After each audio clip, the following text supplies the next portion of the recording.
Software బానిస, మీతోటి software బానిస అందరూ అంటూ ఉంటారు కదా, బయట జాబ్ ఈజీగా వస్తుంది, ఈజీగా వస్తుంది. తొక్కలో జాబ్ ఎవరికి వస్తుంది భయ్య? ఎంతోమంది ఒక్కొక్కడు తురుంకాన్లు ఉన్నారు, కోడింగ్ వచ్చినోడు, రానోడు ఉన్నాడు, ఒక్కొక్కరికి ఒక్కొక్క స్పెషల్. కానీ ఇక్కడ జాబులు లేవు మామ.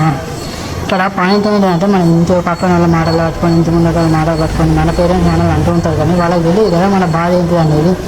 మనకు రావట్లేదు అంటే దానికి కారణం ఏంటి? అక్కడ జాబులు లేవు, పుట్టుకత్తలో ఉన్న వాళ్ళని తీసుకోవాలి. ఇంకెక్కడ చెప్పండి మామ అసలు చిన్నప్పటి నుంచి మన వాళ్ళు మనకు ఒక్కసారి అడుగుంటారా, సరే నీకు ఏం కావాలనుకుంటారా, ఏమవుతావురా ఇది అని కథం. పుట్టగానే మాయనైతే నువ్వు డాక్టర్ అవుతావా, ఇంజనీర్ అవుతావా, డాక్టర్ అవుతావా, ఇంజనీర్ అవుతావు, ఒకటే ముచ్చట కథం. ఇక కొన్ని రోజులకి ఏమవుతుంది కథం, 10th కథం, 10th 10th పక్కా రావాలంటారు. మనం చదివేదానికి 10th అస్సలకే రాదు.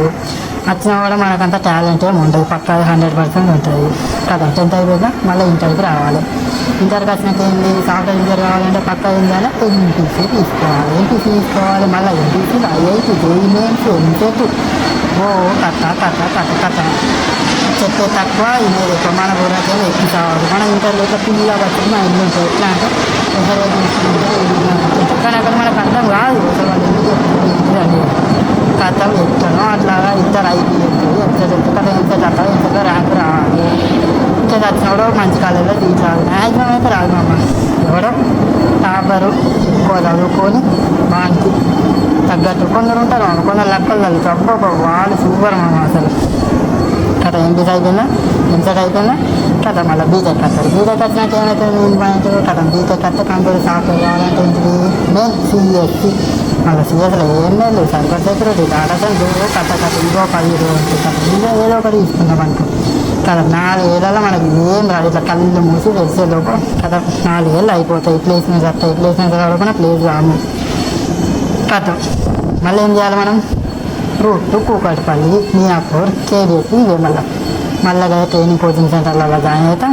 మళ్ళీ 6 నెలలు కోచింగ్ తీసుకుంటాం కథం. ఇక జాయిన్ అవ్వడు, అదే పని చదువుడు కథం. తీరా నువ్వు 6 నెలలు అయినాక కోచింగ్ అంతా తీసుకొని నీకు జాయిన్ అయ్యి కోడింగ్ అంతా వచ్చింది పర్ఫెక్ట్ అయినా కూడా బయట జాబులు లేవు, నీకు జాబ్ ఇచ్చేటప్పుడు లేరు. అది పాయింట్ అక్కడ.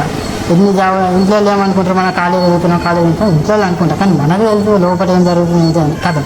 జాబ్ రాదా 6 నెలలు అయినాక ఇంట్లో పైసలు అడగబుద్ధి కాదు. పైసలు అడగాలంటేనేమో ఇజ్జత్కే సవాల్ అనిపిస్తుంది తెలుసా. పైసలు అడగాలంటే కథం చేతిలో పైసలు లేవు, చిరాకు లేస్తాయి. ఖాళీ వాకింగ్ కోసం మాత్రం బిచ్చపోలని చూసినట్టు చెప్తారు కంపెనీలు ఒక్కొక్కరిని. అది ఎట్లా అంటే ఇక ప్రతి చెప్పలేం కానీ ఇట్లుంది సిచ్యువేషన్.